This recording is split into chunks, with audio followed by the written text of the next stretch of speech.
இடத்திலெல்லாம் சனாதன தர்மம், பார்க்கும் இடமெல்லாம் நீக்கமர நிறைகின்ற பரிபூரண ஆனந்தமே என்பார் தாய்மானவர். ஆம், சனாதன தர்மத்தை பொறுத்தவரை ஒரு குறிப்பிட்ட இடத்தில் மட்டும் கடவுளை வணங்கும் வழக்கமில்லை. எல்லா இடங்களிலும், எல்லா திசைகளிலும், எல்லா பொருட்களிலும் அவரை காணும் பக்குவத்தை வளர்ப்பதே சனாதனத்தின் நோக்கம்.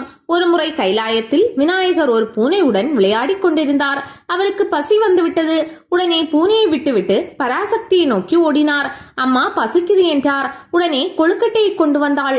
அப்போது விநாயகர் தன் அம்மாவின் கன்னங்களை பார்த்தார். கன்னத்தில் கீறல் இருந்தது. பதறி போய், உன் கன்னத்தில் எப்படி கீறல் வந்தது என கேட்டார்.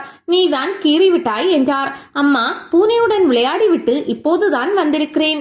நான் இப்போது உன் கன்னத்தில் கீறினேன் என்றார் அழுகையுடன். உடனே பார்வதி, பூனையுடன் விளையாடி கொண்டிருந்தாய் அல்லவா, அறியாமல் உன் விரல் நகம் அதன் முகத்தில் கீறிவிட்டது. அதுவே என் முகத்தில் உள்ளது. உலகத்து உயிர்களுக்கெல்லாம் நான் தானே தாய், அதனால்தான் என் முகத்திலும் கீறல் ஏற்பட்டது என்றார். விநாயகரும் தாயாரின் அன்பையும் பெருமையும் உணர்ந்தார். ஆண்டாளின் பக்தி பற்றி சொல்லும் போது, இந்த பிரபஞ்சத்தில் எந்த பொருளை பார்த்தாலும் அதில் திருமாலை காணும் பேறு பெற்றிருக்கிறாள் என வியக்கிறார் ஆழ்வார். மண்ணை துளாவினால் இது வாமனாவதாரத்தில் அவர் பாதம் பட்ட மண்ணல்லவா என பெருமைப்படுவாள். வானத்தை காணும் போது இது திருமால் மேவும் வைகுண்டம் என வணங்குவாள். கடலை கண்டால் கடல் வண்ணன் நினைவு அவள் கண்களிலிருந்து கண்ணீரை சொரியும். சூரியனை காணும் போது ஸ்ரீதரன் மூர்த்தி அல்லவா என்பாள். தீயை தழுவிக்கொண்டு அச்சுதனின் திருமேனியை தழுவுவது போல் அல்லவா இருக்கிறது என்பாள்.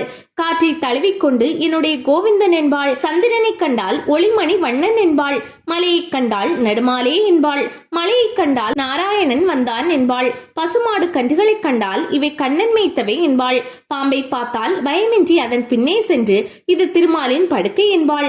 இப்படி 10 பாடல்களிலும் ஆண்டாள் எல்லா பொருட்களிலும் திருமாலை காணும் தன்மையை நமக்கு கண்ணீர் பெருகும்படி எடுத்து கூறுகிறார். இதுதான் சனாதனத்தின் உச்சநிலை. கடவுளே இல்லை, நான் தான் கடவுள் என்று ஆர்ப்பரித்து திரிந்த இரணியனுக்கு பக்தர்களில் சிறந்த பிரகலாதன் மகனாக பிறந்தான். கடவுள் எல்லா இடங்களிலும் இருக்கிறான். உலகில் பிறந்து அழியும் இரணியனான நீ எப்படி கடவுளாக முடியும் என கேட்டான். அதற்காக பிரகலாதனை மகன் என்றும் பார்க்காமல் துன்பங்களுக்கு ஆளாக்கினான். மகாவிஷ்ணுவின் அருளால் அவற்றிலிருந்து எல்லாம் பிழைத்த பிரகலாதனை நோக்கி கடவுள் எங்கே இருக்கிறான் என கேட்கிறான். தூணிலும் இருக்கிறான், துரும்பிலும் இருக்கிறான் என்றான். இந்த தூணில் இருக்கிறானா என கேட்டு கதாயுதத்தால் அடித்த போது அதிலிருந்து நரசிங்க பெருமாள் தோன்றினார் என்ற வரலாறு உலகறியும். எனவே உலகின் எல்லா பொருட்களிலும் கடவுள் இருக்கிறார் என்பது மெய்ப்பிக்கப்பட்ட உண்மையாகும். கிராமப்புறங்களில் வயலில் நாற்று நடும்போது அந்த வயல் மண்ணிலேயே விநாயகரை பிடித்து வைத்து அவர் மீது அருகம்புல்லை சொருகி வழிபாடு செய்வார்கள். மாவு பலகாரத்திற்கு மாவு பிசைந்து பலகார மாவிலேயே பிள்ளையாரை பிடித்து வைப்பார்கள். சாணத்தின் உதவி கொண்டு வரட்டி தட்டும் போது அது நன்றாக வர வேண்டுமே என சாணத்திலேயே பிள்ளையாரை பிடித்து வைத்து வழிபடுவார்கள். வரட்டியை 2 நாள் கழித்து பார்த்தால் அதற்குள் புழுக்கள் இருக்கும். ஆனால் சாண பிள்ளையாருக்குள் எத்தனை ஆண்டானாலும் புழு தோன்றாது. சாத்திரம் பொய்யா, சாணத்தை பார் என்றொரு பழமொழி உண்டு. அபிராமி பட்டர், நான் பார்க்கும் திசைகளில் எல்லாம் அம்பிகையின் திருவுருவத்தை காண்கிறேன் என்றார். மகாகவி பாரதியாரும் காக்கை சிறகினிலே கண்ணனின் கரிய நிறத்தை காண்கிறார். பார்க்கின்ற மரங்களில் எல்லாம் பச்சைமா மலை போல் மேனி என ஆழ்வார் பாடியது போன்று கண்ணனின் பச்சை வண்ணத்தை காண்கிறார். எங்கெல்லாம் இனிய சங்கீதம் கேட்கிறதோ அங்கெல்லாம் கண்ணபிரானின் புல்லாங்குழல் இசையை கேட்பதாக கூறி மெய் மறக்கிறார்.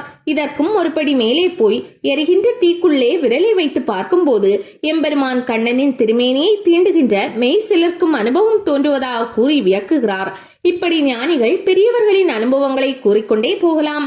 ஒரு குருநாதர் தன் மடத்தின் அடுத்த மடாதிபதியாக ஒரு நல்ல சீடனை தேர்ந்தெடுக்க வேண்டும் என முடிவு செய்தார்.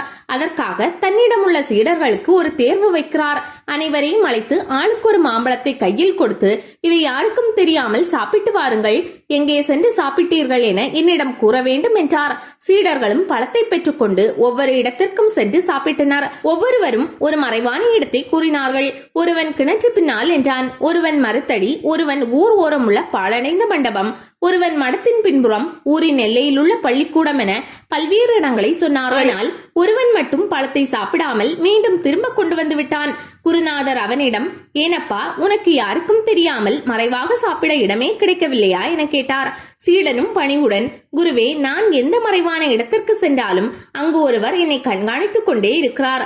அவர்தான் கடவுள். அவரே எங்கும் நீக்கமற எல்லா பொருட்களிலும் நிறைந்திருக்கிறார் என கூறி பழத்தை திரும்ப கொடுத்தான். உன்னை போன்ற ஒரு நல்ல சீடனை, ஞானமிக்கவனை தான் தேடினேன். கடவுள் எனக்கு உன்னை வழங்கி என்னை ஆசியளித்து விட்டார் என்று அவனை கட்டி தழுவிக்கொண்டார்.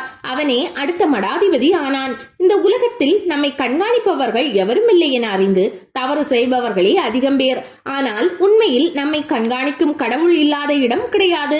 ஆழ்ந்த விழிப்புணர்வுடன் சிந்தித்து பார்த்தால் கடவுள் என்னும் கண்காணிப்பாளர் எங்கும் இருப்பதை உணர முடியும். அவ்வாறு உணர்ந்த பிறகு தங்களிடம் இருக்கும் தவறுகளை மனிதர்கள் விட்டுவிடுவார்கள் என்கிறார் திருமூலர். பார்க்கும் இடமெல்லாம் பரம்பொருள் இருக்கிறான் என்ற உண்மையை மதம் கடந்து சனாதன தர்மம் விதைக்கிறது என்பதன் மூலம் சனாதன தர்மம் ஒரு வாழ்வியல் முறை என்பதை உணர முடியும். எல்லாம் வல்ல கடவுள் எங்கும் நிறைந்திருக்கிறார். அவரிடம் நம்மை காத்தருள வேண்டும்.